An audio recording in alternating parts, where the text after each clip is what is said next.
নমস্কাৰ দৰ্শকসকল, অন্য এটা ৰিয়েকশ্যন ভিডিঅ'ৰ মাজলৈ আপোনালোকক স্বাগতম জনাইছোঁ। দেৱব্ৰত শইকীয়াই খুজি কিল খালে নেকি? এই কথাষাৰ মই কিয় ক'লোঁ? এই কথা বুজিবলৈ আহক। যোৱাকালি দেৱব্ৰত শইকীয়াই নিজৰ ফেচবুক একাউণ্টত এটা ভিডিঅ' আপলোড কৰিছিলে আৰু চৰকাৰক এটা আহ্বান জনাইছিলে। প্ৰথমতে সেই ভিডিঅ'টো আমি চাই লওঁ আহক। নমস্কাৰ। অসমৰ বহু ভাৰতীয় নাগৰিক আজি ভূমিহীন। অসম ভূমি আৰু ৰাজহ আইন 1886 অনুসৰি অসমৰ যিবোৰ পৰিয়ালৰ জীৱিকা কৃষি কাৰ্যৰ ওপৰত নিৰ্ভৰশীল আৰু খেতি মাটি 1 বিঘা বা তাতকৈ কম, তেখেতসকলক ভূমিহীন হিচাপে চিহ্নিত কৰি অসম চৰকাৰৰ মাটি দিয়াৰ ব্যৱস্থা আছে।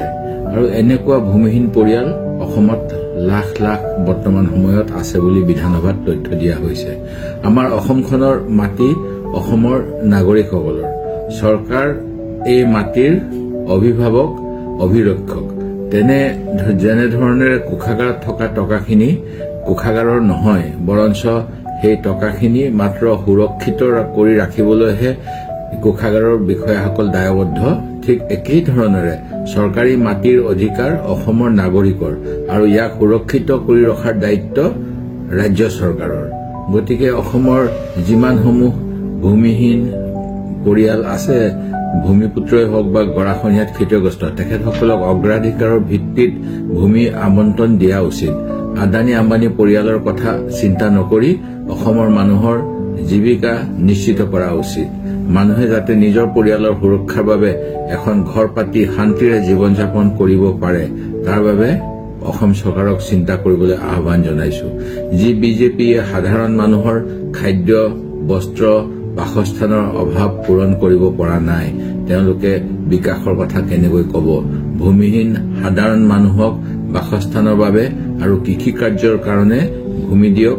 যেতিয়ালৈকে অসমত ভূমিহীন লোক থাকিব, তেতিয়ালৈকে উন্নয়ন, বিকাশ আদি শব্দ প্ৰয়োজনীয় নহয়। মানুহক মানুহ হিচাপে জীয়াই থাকিবলৈ প্ৰয়োজনীয় উপাদানখিনি দিয়ক। দেখিব অসমত শান্তি বিৰাজ কৰিছে। ধন্যবাদ। দৰ্শকসকল, দেৱব্ৰত শইকীয়াৰ আহ্বান আপোনালোকেও শুনিলে। তেওঁ ক'ব গৈছে যে 1886 চনৰ ভূমি ৰাজহ আইন মতে যিসকল পৰিয়ালৰ এবিঘাতকৈ কম মাটি আছে, একঠা দুকঠা, সেইসকলক যদিহে পট্টা প্ৰদান কৰা হয়, ভূমি প্ৰদান কৰা হয়, তেনেহ'লে অসমত শান্তি প্ৰতিষ্ঠা হ'ব। মনত ৰাখিব দেই, অসমৰ যিসকল ভূমিহীন মানুহ আছে সেইসকলেহে অশান্তি কৰি আছে অসমখনত। গতিকে সেইসকলক যদিহে ভূমি প্ৰদান কৰা হয়, তেনেহ'লে অসমত স্থায়ী শান্তি প্ৰতিষ্ঠা হ'ব। তেওঁ উন্নয়ন বাদ দিব দিছে, কেৱল ভূমি প্ৰদানৰ সমস্যাটোক অগ্ৰাধিকাৰ দিব কৈছে। এটা কথা ঠিক যে দেৱব্ৰত শইকীয়াই কোৱাৰ দৰে অসমত বহু এনে পৰিয়াল আছে যিসকলৰ ভূমি এবিঘাতকৈ কম। আন নালাগে, আমাৰ চুবুৰীটোতে 10-12টা পৰিয়াল এনেকুৱা আছে যিসকলৰ 2 কঠা 3 কঠা মাটি আৰু তাতে তেওঁলোকে 4-5জন ককাই ভাই পিঠিয়ে পিঠিকে বাস কৰি আছে। কিন্তু তেওঁলোকৰ পৰাতো আমি ভূমিকেন্দ্ৰিক কোনো অশান্তিৰ সৃষ্টি হোৱা দেখা নাই আজিলৈকে চুবুৰীটোত। আনকি কাষতে এখন 62 বিঘাৰ চৰকাৰী ৰিজাৰ্ভ আছে, তাত তেওঁলোকে আজিলৈকে এটা গজো মৰা নাই গৈ। এই ঘটনা নিশ্চয় অসমৰ সৰ্বত্ৰতে আছে। আপোনালোকৰ চুবুৰীটো এবিঘাতকৈ কম মাটি থকা মানুহ আছে, তেওঁলোকেও কিন্তু কোনো ধৰণৰ অশান্তিৰ সৃষ্টি কৰা নাই ভূমিক লৈ। তেনেহ'লে কোন চাম অসমীয়াৰ কথা কৈছে দেৱব্ৰত শইকীয়াই? কোন চাম অসমীয়াক ভূমি প্ৰদান কৰিলে অসমত চিৰ শান্তি আহিব বুলি আঙুলিয়াব খুজিছে দেৱব্ৰত শইকীয়াই? দেৱব্ৰত শইকীয়াৰ দৰে আমিও বিচাৰোঁ সকলো নাগৰিকেই ভূমিৰ অধিকাৰ পাওক, মানুহ হিচাপে জীয়াই থকাৰ পৰিৱেশ পাওক। কিন্তু স্বাধীনতাৰ 75 বছৰ পিছতো আজি কিয় এনেধৰণৰ চিন্তা কৰিব লগা হৈছে, তাৰ উত্তৰটো দেৱব্ৰত শইকীয়াই দিব পাৰিবনে?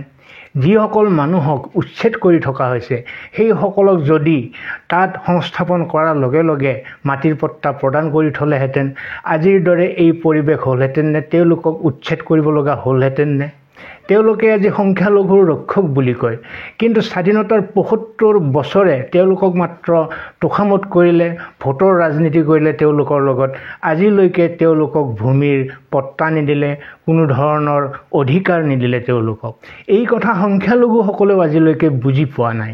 আজি তেওঁলোকক উচ্ছেদ কৰিবলৈ যাওঁতে উচ্ছেদ কৰা চৰকাৰখনক তেওঁলোকে গালি গালাজ কৰিছে বা বেয়া পাইছে, কিন্তু ইয়াৰ মূলতে কোন? তেওঁলোকক যদি সংস্থাপন কৰাৰ পিছতে ৬০-৭০ বছৰ আগৰ পৰাই যদি তাত আছিলে, আজি ৬০-৭০ বছৰে তেওঁলোকক কিয় পট্টা প্ৰদান কৰা নহ'ল? যি মানুহে কাগজ পত্ৰ নথকাকৈ কোনোবা বনাঞ্চলত কোনোবা ট্ৰাইবেল বেল্টত বহি থাকিব, সেইসকলকতো আজি নহয় কাইলৈ হ'লেও উচ্ছেদ কৰা হ'বই। তেনেহ'লে তেওঁলোকৰ ভোটহে ল'ব জানিলে, অথচ তেওঁলোকক ভূমিৰ পট্টা প্ৰদান কৰিবলৈ কিয় মগজুত সুবুদ্ধি নাহিল দেৱব্ৰত শইকীয়াৰ কংগ্ৰেছ দলৰ? এই কথা বাকী সকলোতকৈ সেই উচ্ছেদিতসকলেহে বেছি মৰ্মে মৰ্মে উপলব্ধি কৰা উচিত। আপোনালোকক মই ভিডিঅ'টোৰ মূল লিংকটো দি দিম আৰু লিংকত ক্লিক কৰি গৈ কমেণ্টবিলাক চাব। কমেণ্টবিলাকত সকলোৱে যেন কিলাইছে দেৱব্ৰত শইকীয়াক। সেইকাৰণে মই কৈছোঁ যে দেৱব্ৰত শইকীয়াই খুজি কিল খালে নেকি? যি নহওক, আপোনালোকৰ মতামত, আপোনালোকৰ বিচাৰ কমেণ্ট বক্সত নিশ্চয় লিখিব। স্বাধীনতাৰ ৭৫ বছৰে এই যে ভূমিহীনক ভূমি প্ৰদান কৰিলেহে শান্তি প্ৰতিষ্ঠা হ'ব অসমত, এই সুবুদ্ধিটো কিয় নাহিলে কংগ্ৰেছৰ, আৰু এতিয়াই কিয় উপলব্ধি কৰিছে সেই সুবুদ্ধি নিশ্চয় আপোনালোকে কমেণ্ট বক্সত জনাব। আজিলৈ এৰিছোঁ। ভালে থাকক, কুশলে থাকক। ধন্যবাদ।